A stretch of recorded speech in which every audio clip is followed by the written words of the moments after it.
Assalamu alaikum, barkanku da warhaka, barkanku da jimurin sake kasancewa da mu a wannan tasha tamu mai albarka Hausa Studio.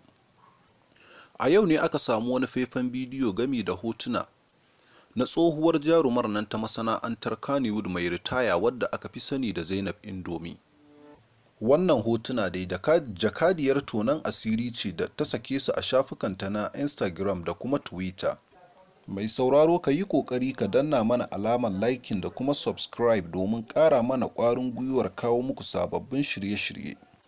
Kamar dai yadda kuka sani, jakadiyar tonon asiri ita ta saki wannan faifan bidiyo na tsohuwar jarumar masana'antar Kannywood wato Zainab Indomie. Bidiyon yana da tsawon minti 2 sannan gami da hotuna inda aka hango ta tana yi wa kanta wani ɗan ƙaramin bidiyo, tana ɗaukar kanta gashi gabanta ko wando babu, ta ɗage ɗan zanin da yake jikinta, tana ɗaukar dukkanin sassan jikinta. Lallai wannan bidiyon ya yi muni matuƙa, domin kuwa ko bidiyo da aka saki na su Maryam But bai kai wannan bidiyo da jarumar masana'antar Kannywood Zainab Indomie ta saki ba.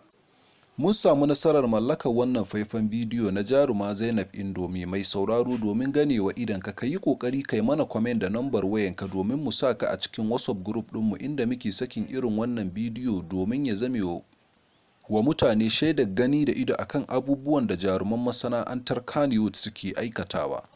Wannan hoto da muka sa a fuskar labarinmu ba komai bane ba akan bidiyon da ta ɗauka, domin kuwa babu wata sura ta jikinta wadda bata ɗauka ta fito akan wannan faifan bidiyo nata ba.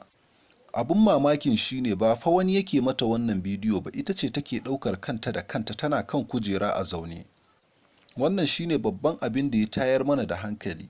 Fatanmu a nan shine Ubangiji Allah ka shirya mu, Allah ka tsare mu, ka tsare imaninmu, Allah ka kare dukkanin al'ummar musulmi daga fadawa cikin irin wannan musifa. Mai sauraro, kar ka manta kai mana comment da nambar wayarka domin ganewa idanka. Idan kana WhatsApp ko kuma Telegram za mu sa ka a cikin group ɗinmu.